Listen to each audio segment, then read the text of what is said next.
A woman who was behind the wheel in a high-speed crash that killed 3 young men is sentenced. Among the victims, former Minnesota Viking rookie cornerback Kyrie Jackson. Maryland Bureau Chief Brad Bell is bringing us the very latest from Upper Marlboro. It was a high-speed crash along Route 4. Two cars racing well over 100 miles an hour, both drivers over the legal limit for alcohol. Corey Klingman driving her Infiniti sideswiped an uninvolved driver. That touched off a chain reaction which forced Isaiah Hazel, who was driving his Dodge Charger at 138 miles an hour, off the road.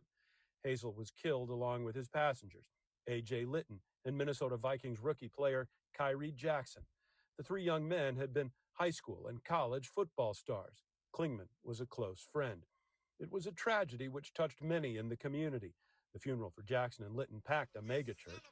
Klingman pleaded guilty to 3 counts of negligent homicide last fall. Her sentence of 3 years, part of her plea deal.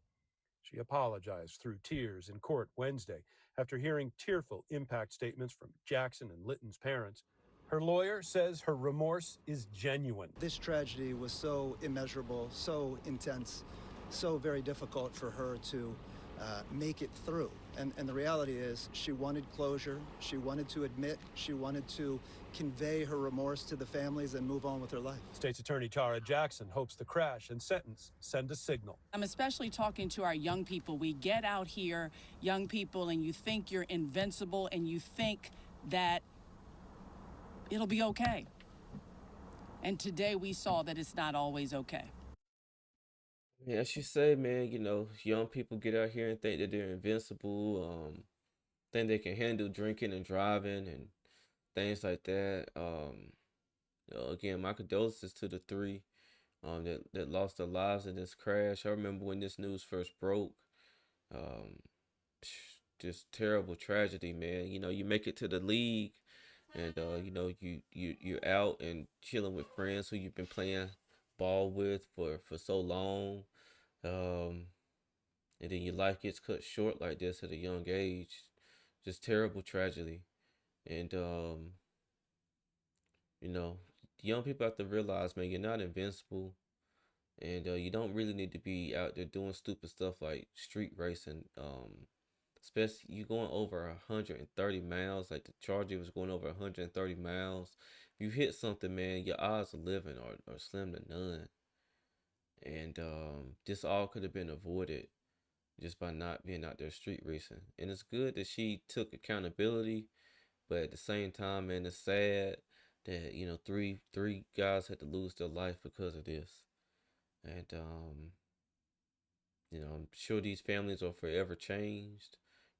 Especially like with Jackson's family, the one that actually made it to the Minnesota Vikings. I'm sure his family was, looking to him to go on to do great things and, be a new cornerstone for the family. And, that is all cut short because of, certain decisions that were made.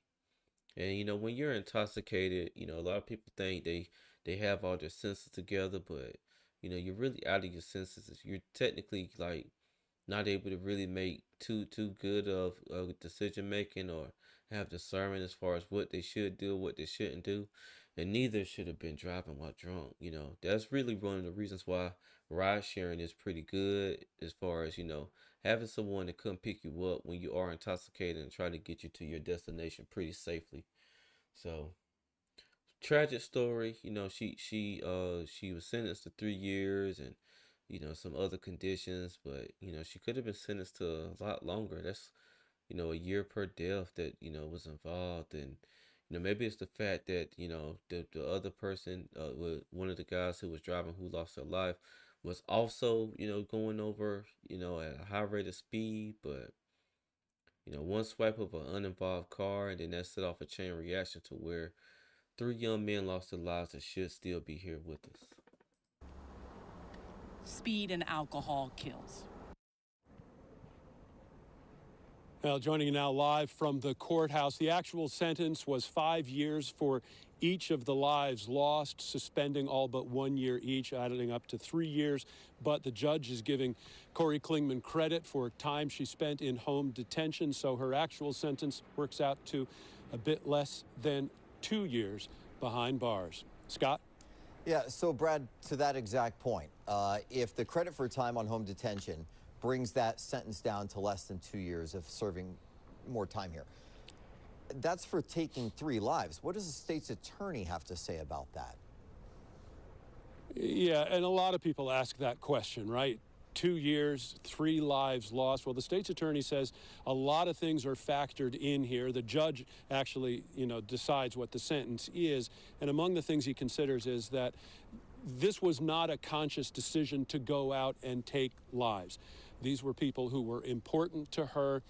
It was a car crash that was caused by a really bad decision to go out and drive. And it should also be pointed out that the other car, the one that the 3 football players were riding in, well, that one was being driven at 138 miles an hour as well. A lot of bad decisions made that night. Yeah, it certainly sounds like it. Brad, what about emotions in court? What did the family members tell the judge? Scott, I have been to many sentencing hearings in this courthouse and other courthouses over the years. This was one of the most emotional that I have ever attended. Kyrie Jackson, many members of his family got up and spoke. A letter was read from his brother, who was only 12 years old. Imagine being 12 years old. You've got an older brother who's in the NFL, your absolute hero.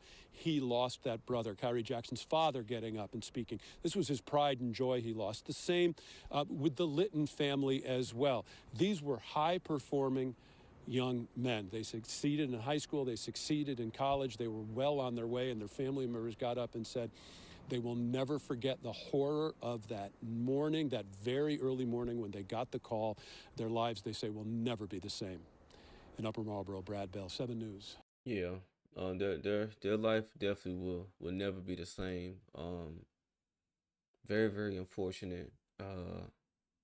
So again, my condolences goes out to the families, and it's just not too many words that can be said to help with the grief that's going on amongst these families of these 3 men that lost their lives. But drinking and driving doesn't mix. Drinking, driving, and speeding definitely doesn't mix. And speeding altogether, man, it's just don't do it.